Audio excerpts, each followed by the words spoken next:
So gents, I had a bad day yesterday. So I woke up late and then I'm behind on this video I'm trying to film. That led to it was like a domino. All of a sudden, because I didn't film that video on time, didn't get it to my videographer, I was almost late for my team meeting. I wasn't fully prepared. I didn't know exactly what my people had been working on because I'd been traveling quite a bit the last 2 weeks. And I just, all of a sudden, I started getting hit with an issue with a customer complaint. We had some other things come our way. And all of a sudden I'm like, oh my gosh, like this is turning out to be a horrible day. But it doesn't have to be that way. You can reset your day. I want to share with you guys the way I do it in today's video, because hopefully if you're in a down area, if you're in a down spot, you understand, yeah, that's the way life is sometimes, but you can recover, you can crawl your way out of it. And that's what this video is about.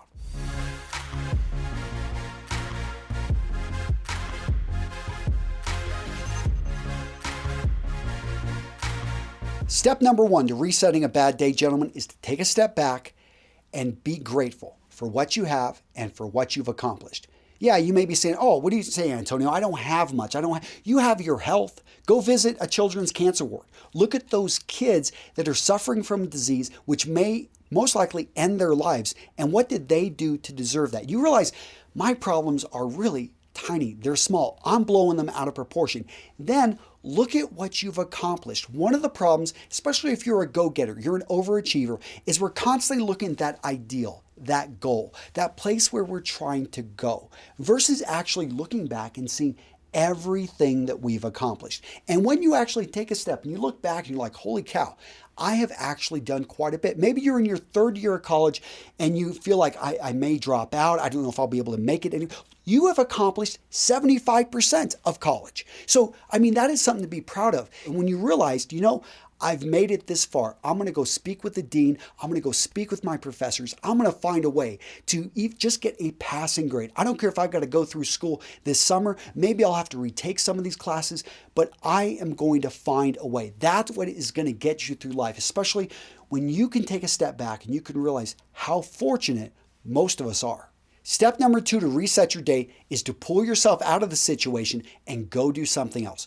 Go exercise. I know for the vast majority of us, if you go out, you go for a nice run, you go to the gym and lift weights, you put some music in your ear, you're listening, you're getting into your beats, that right there can reset your entire day and put everything into perspective. You start to feel better. You go through a natural high. Maybe look at, have you actually eaten today? I know sometimes I can get so busy, I don't even eat. Simply going to a nice restaurant, your go-to restaurant, that you know they're going to have your go-to meal, they're going to treat you with respect, they're going to give you great service, and all of a sudden you pull yourself out of that situation. You can also get on the phone with a trusted friend, with someone who will listen to you. It's okay. As men, oftentimes we feel that we got to keep things pent up, and maybe the exercise isn't doing it for you. You simply need to speak to somebody. That is going to be a release. It's going to allow you to basically look at the issue and come back to it refreshed. Step number three to resetting a bad day is to apologize. So this is if your day is affecting other people around you. I know it does me,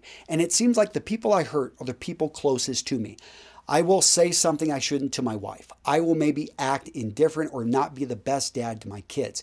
I will, possibly with some people on my team, be pretty harsh with them and be straight, pointing out everything.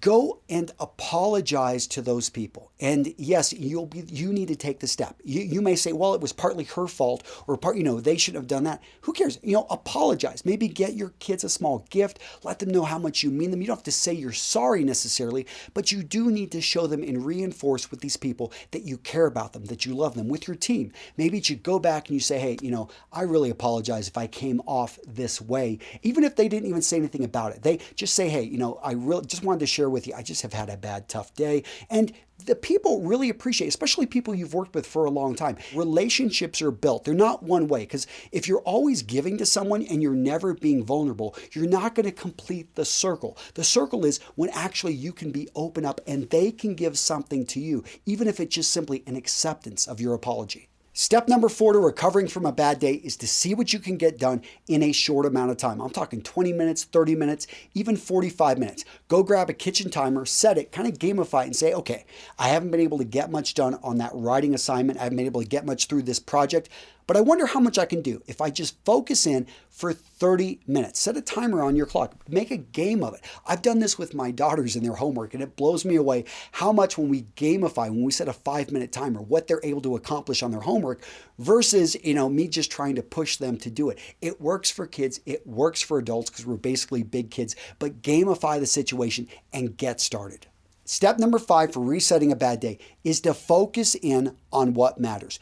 Cut through all that stuff that doesn't matter. You've probably heard of the Pareto principle, and that's 20% of your effort yields 80% return. So what that tells me is that really 4/5 of your day, 80% of your day is really, let's be honest, you're working on things that don't really give a big return.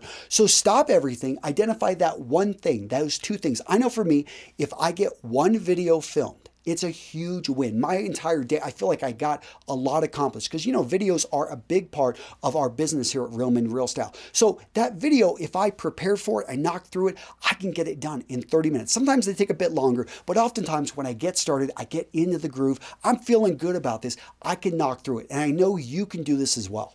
All right, gentlemen, so now it's your turn. I want to hear from you down in the comments. What did I miss? What could I have added to this video to make it better?